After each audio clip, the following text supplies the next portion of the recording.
Hi, fifth grade. Here's this week's grammar lesson. Let's review those 8 parts of speech again.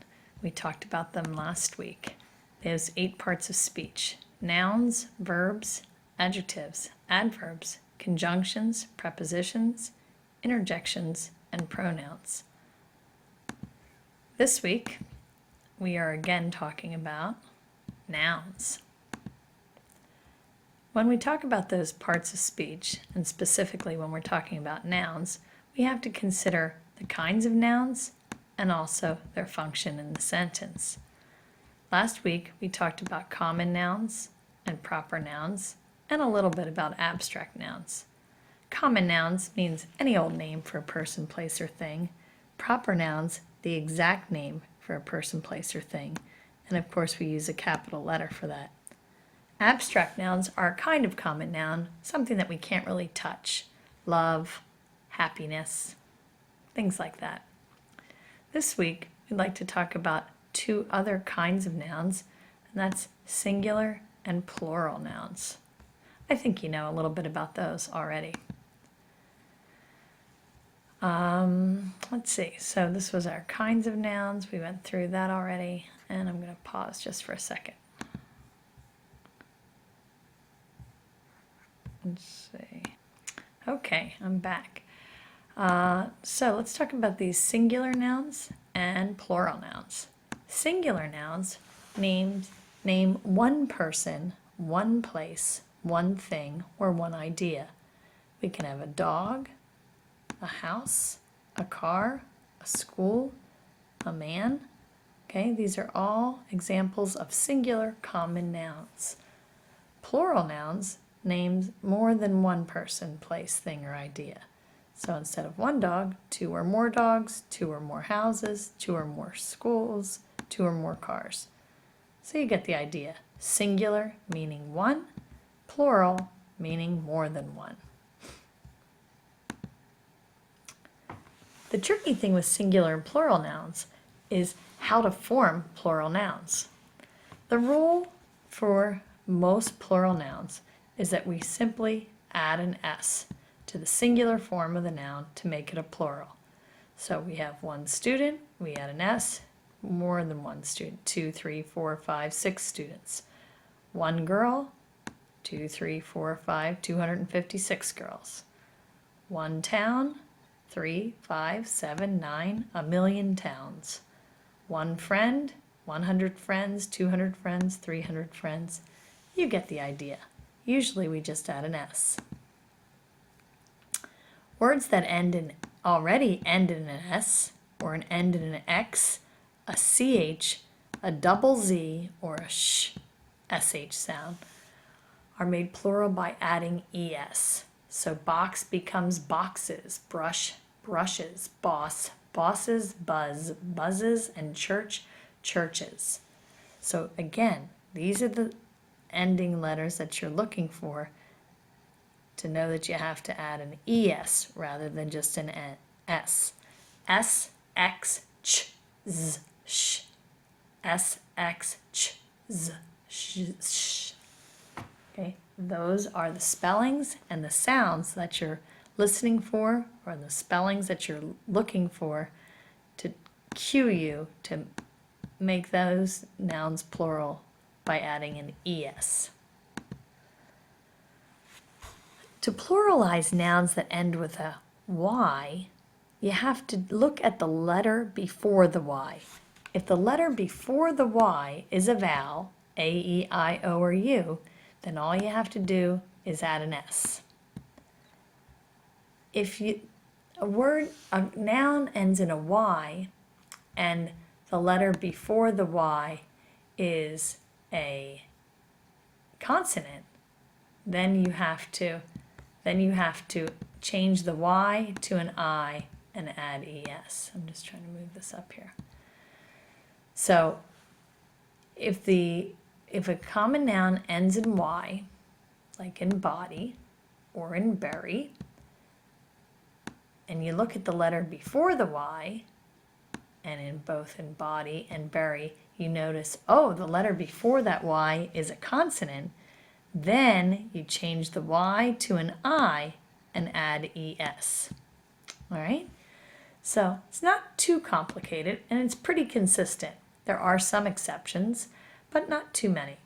So when a common noun ends in a y, if the letter before the y is a vowel, simply add s.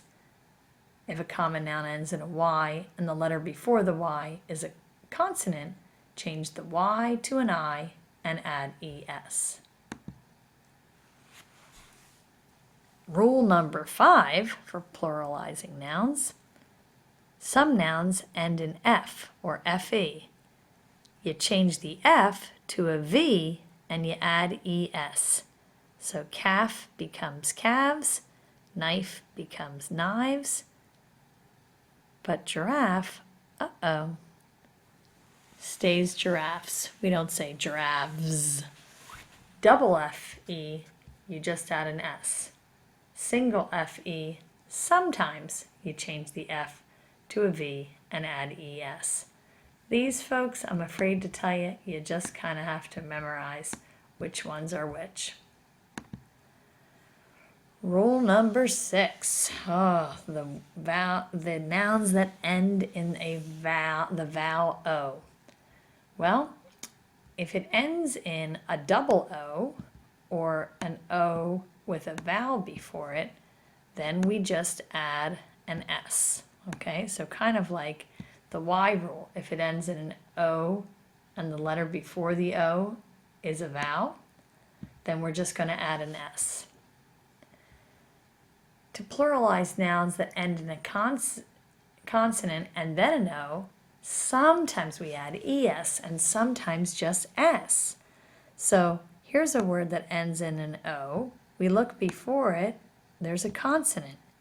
Here's a word that ends in an O, potato. We look before it, it's a consonant. But with pianos, we just add s to make it plural. With potatoes, we add es. Why? I don't really know. It's just the rule. You have to follow it. But I can give you a little hint. Most of the time, if a noun ends in O and the letter before it is a consonant, you're going to add es, except if that word has something to do with music. Solos, sopranos, pianos, banjos. Those words, probably because they come directly from the Italian language, you just add an s to. So that's my little hint. So rule number 6 is a tricky one. If a common noun ends in an O, look at the letter before it. If the letter before the O is a vowel, just add s. If the letter before the O is a consonant, usually add es, except if it's a musical word, then just add s. Good luck remembering that one. That took me years to figure it out. All right, secret message.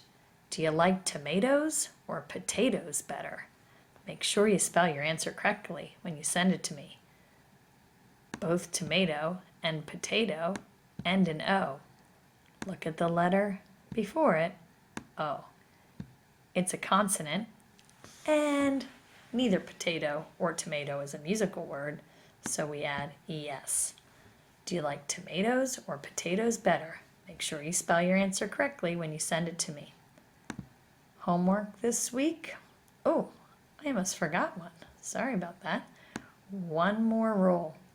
A couple plurals don't even change their spelling at all. 1 sheep or 100 sheep, the word is still sheep. 1 deer or 100 deer, the word is still deer. 1 piece of rice or 1,000 pieces of rice, the word is still rice. So we have a couple plurals that don't change their spelling at all when they're plurals.